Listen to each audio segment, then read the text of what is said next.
Hey everyone, Martin here at Orange Box Photography and welcome to the channel.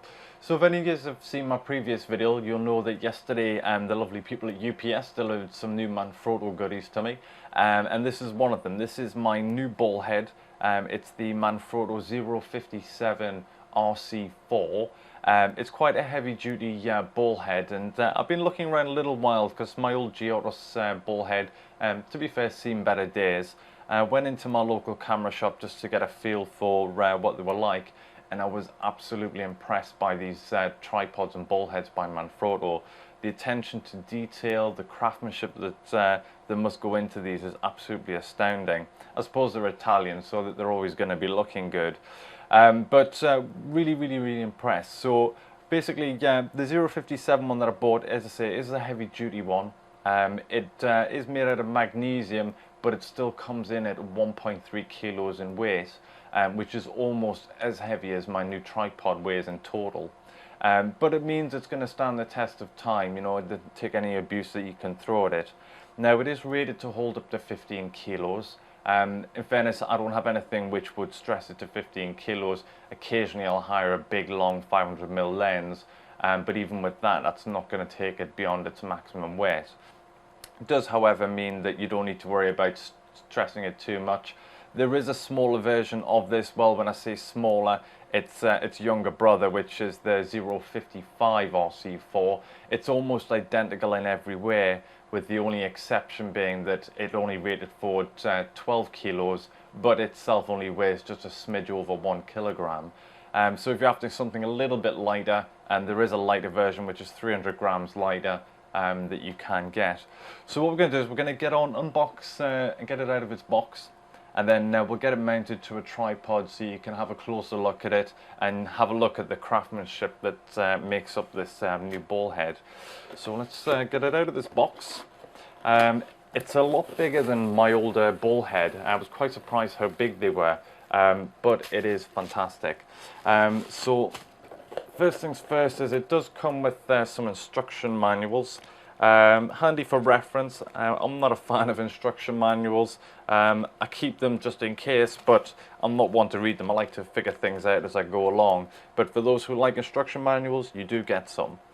So let's just get that box out of there. So let's get it out of its wrapper. And there it is, 057 RC4. Comes with, obviously, like all Manfrotto gear does, with these little lanyards which tells you about it, and other stuff that they do as well. Handy to have a look through. I'll have a look through later for that. The thing I liked about this, and it's got a quick release plate on it. It's a 410PL, I believe. I've never had one of these before, but I was really impressed by it. If you have a look, it comes with this big plate, which basically is very robust, and it comes with a little padded section. I'll give you a closer look at this in a bit, but this thing is sturdy, and means that it's going to hold your camera without any problems whatsoever. Obviously, it comes with the usual things, ball locks and things, but we'll have a closer look in a second at that. So we'll leave it there. I'll get it mounted on a tripod, and then I'll get it zoomed in a bit more so you can see a closer look at this. Right, so here we have the Manfrotto 057 RC4 up close and personal.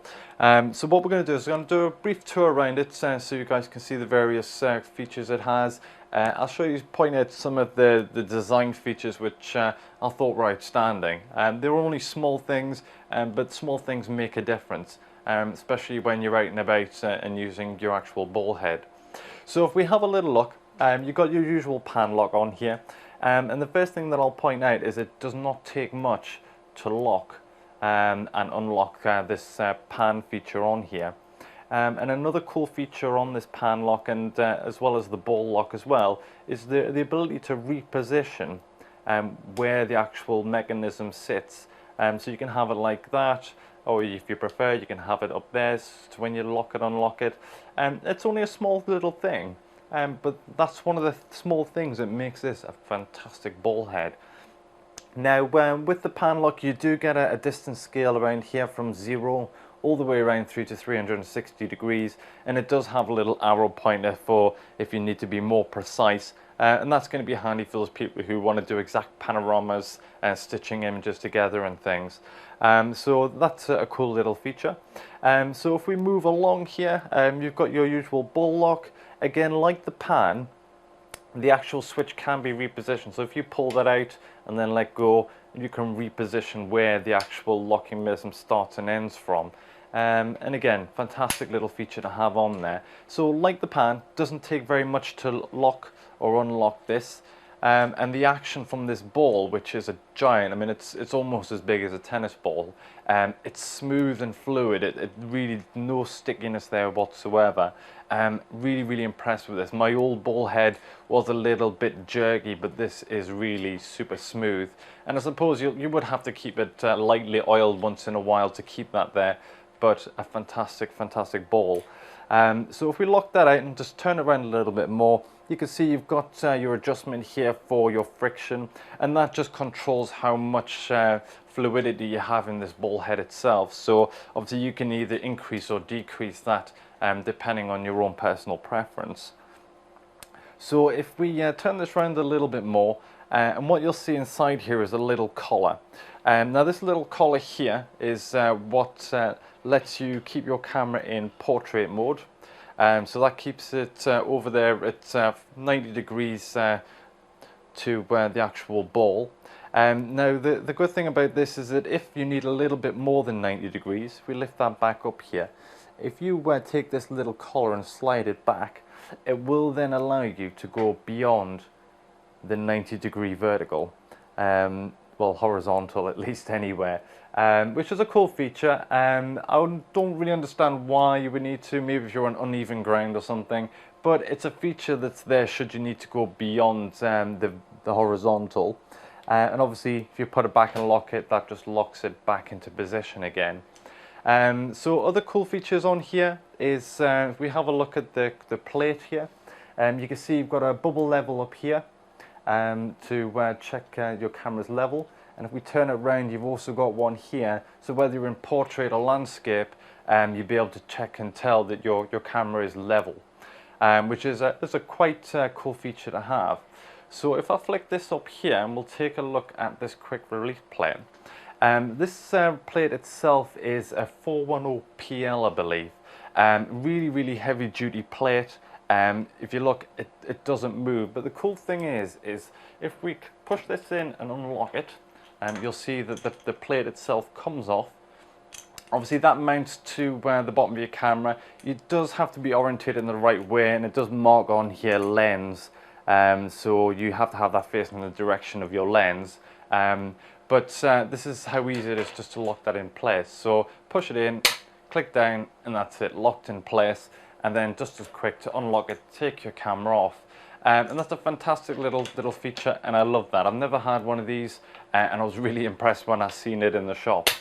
Obviously it comes with two threaded screws in here. Obviously they are integral. You can remove these, so if there is one of them that you don't need, you can pull this little rubber out here and then just remove one of those screws and then pop it back in there. And there is little mountings here, so you can actually screw them into here out the way, but what I found, if you screw them into there and you try to put it back on here, it won't go back on there. So that is the Manfrotto tripod ball head. Really, really impressed with it. The finish on this is absolutely fantastic. It's got a speckled model magnesium finish on it, which is absolutely fantastic. If you guys are looking for a new ball head, definitely worth it. You will pay a premium for this, but it is definitely worth every penny I've paid for this. One thing I will say is that if you're looking to buy one of these, shop around. When I was looking through shops on the high street and online retailers, the price itself varied greatly between retailer and retailer.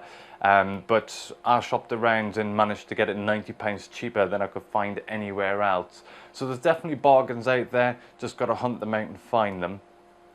That's all I've got time for now, guys. If you have any questions or comments, please post them below, or you can contact me on my email, orangebox321@gmail.com. That's it for now, guys. You take care. Bye bye.